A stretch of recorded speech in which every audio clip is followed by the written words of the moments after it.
Hello friends, welcome back to our channel. Friends, మనకు RRB group D apply చేసేటప్పుడు మనకు ఇక్కడ ఒక చిన్న ఎర్రర్ కనిపిస్తుంది. ఇక్కడ please provide your communication address in English language.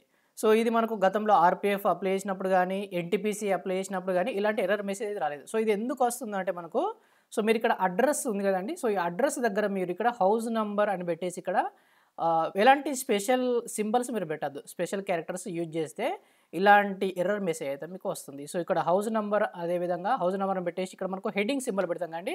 So ఈ హెడ్డింగ్ సింబల్ని అది తీసుకోవట్లేదు. సో మీరు ఈ ఎర్రర్ రావద్దనుకుంటే మీరు హౌస్ నంబర్, అదేవిధంగా విలేజ్ అని ఇచ్చి హెడ్డింగ్ ఇవ్వడం, సో ఇలాంటివన్నీ స్పెషల్ క్యారెక్టర్స్ను మీరు తీసేయాలి.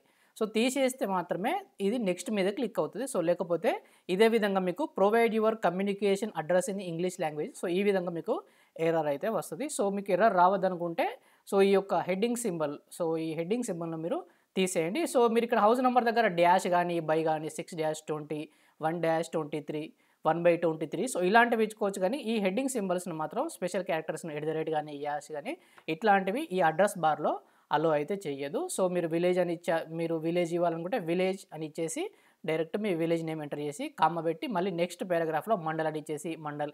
సో ఈ విధంగా మీ అడ్రస్ను ఫిల్ చేయండి. సో ఇలాంటి స్పెషల్ క్యారెక్టర్స్ యూజ్ చేయకుండా ఫిల్ చేస్తే తీసుకుంటుంది. సో ఇది దీనికి సంబంధించండి.